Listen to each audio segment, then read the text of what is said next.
Bonjour à tous, pendant un an je vais vous présenter un film par jour, soit 366 films dans l'année. Aujourd'hui on est au 82e film, American Nightmare.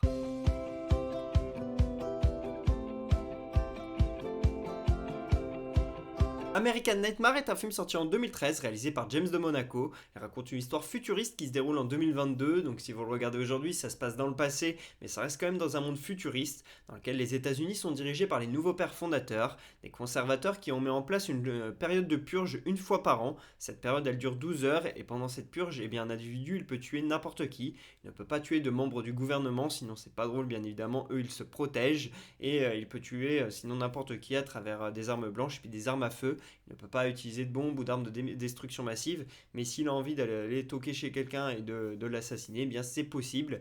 Et donc c'est cette histoire que l'on suit. On suit notamment la famille Sandin. Le père, il est interprété par Ethan Hawke, un acteur que j'ai beaucoup aimé dans Training Day, qui s'est fait connaître dans le cercle des poètes disparus et que j'ai bien aimé récemment dans The Good Lord Bird, une série que j'ai vue il n'y a pas si longtemps que ça sur MyCanal. Et donc voilà, cet acteur-là, eh bien, il joue le père Sandin, qui est lui en fait quelqu'un qui vend un système de sécurité pour les maisons. Donc forcément, avec ce système de purge, n'importe qui peut toquer chez vous et potentiellement vous tuer. Donc tout le monde se barricade avec des systèmes de sécurité. Donc il a fait fortune, il habite dans un quartier huppé et il est là avec toute sa famille, sa femme et ses deux enfants. Et sa femme est notamment interprétée par celle qui joue Cersei Lannister dans Game of Thrones. Ce film a un tout petit budget de 3 millions de dollars, mais il en a rapporté plus de 85. C'est un beau succès et ça a donné des suites. Au total, il y a 5 American Nightmare qui ensemble ont récolté plus de 500 millions de dollars au box-office. C'est l'une des meilleures sagas récentes, en tout cas qui a le mieux marché, dans le style thriller, comme ça fonctionne complètement. Et pour ce qui est du réalisateur James de Monaco, il a scénarisé tous les American Nightmare, il a réalisé les 3 premiers,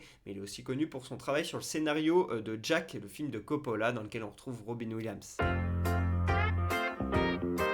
Si je vous parle de ce film aujourd'hui, c'est parce que dans l'histoire, la purge a lieu du 21 au 22 mars. Aujourd'hui, on se réveillerait donc d'une potentielle purge. Heureusement, on reste dans de la fiction ici, parce que moi, personnellement, j'aimerais absolument pas vivre ça. Mais le but de ce film, c'est aussi de critiquer la politique. On voit des politiciens qui restent entre eux, qui se protègent, qui se blindent, et donc du coup, on ne peut pas les atteindre ni les tuer. Et par contre, les pauvres qui, eux, vivent dans des HLM, etc., et qui ne peuvent pas forcément se sécuriser, qui n'ont pas l'argent pour acheter, se mettre dans un bunker et se protéger, eh bien du coup, ils vont s'entretuer les uns les autres et ça purge le monde en fait selon les politiciens, selon les nouveaux pères fondateurs. Et donc c'est un monde vraiment horrible qu'on n'a jamais envie de voir bien sûr. Et donc c'est une belle critique de notre société actuelle. American Nightmare est un film que j'ai vu quand j'avais environ 16 ans. Je pense que le voir en dessous, c'est un peu risqué parce que ça peut faire peur, parce que ça parle quand même de sujets sensibles, qu'il y a des scènes assez trash, etc. Donc le voir aux alentours des 15-16 ans minimum, je pense que c'est bien.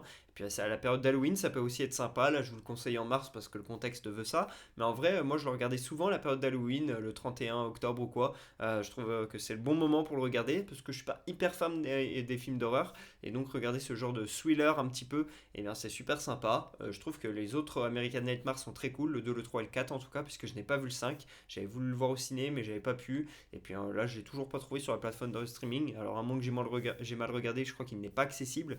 Donc, du coup, j'ai vu les 4 premiers que j'ai adoré, notamment celui qui retrace la première purge de l'histoire. Je le trouve super sympa. Et donc, voilà, je vous conseille cette saga. Je mets un 18 sur 20 à ce film, j'aime beaucoup l'histoire de ce film, je trouve qu'on s'attache bien au personnage et surtout que y a un bon suspense jusqu'au bout.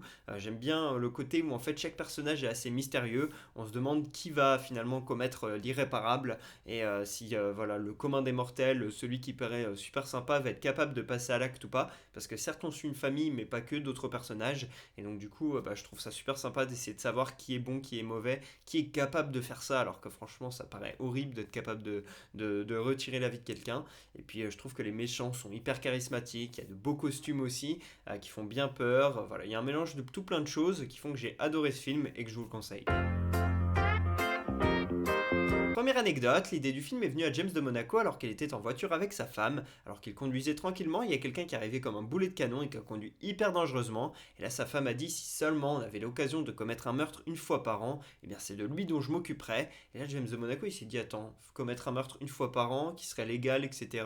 Tiens, ça ferait une bonne idée de film. American Nightmare est né comme ça. Deuxième anecdote, selon James de Monaco, le personnage principal, Sandine, il symbolise le monde qui est prêt à tout pour s'enrichir, car en fait Sandine, eh bien voilà, il profite de la mort de gens, de la purge et du fait que voilà, il faut se sécuriser pour vendre des systèmes de sécurité et devenir très riche. Et donc c'est vrai qu'on peut se poser la question de la morale, et est-ce que voilà, il faut être prêt à tout pour gagner de l'argent? Je ne suis pas sûr, je pense qu'il y a quand même quelques valeurs à respecter, et là Sandine, il en a peu rien à faire. Troisième anecdote, dans le film, il y a une bande de jeunes qui fait assez peur, et pour qu'elle soit terrifiante, il s'est inspiré de la bande d'Alex dans Orange Mécanique. Alors elle est peut-être un peu moins charismatique, mais elle fonctionne très bien également dans American Nightmare.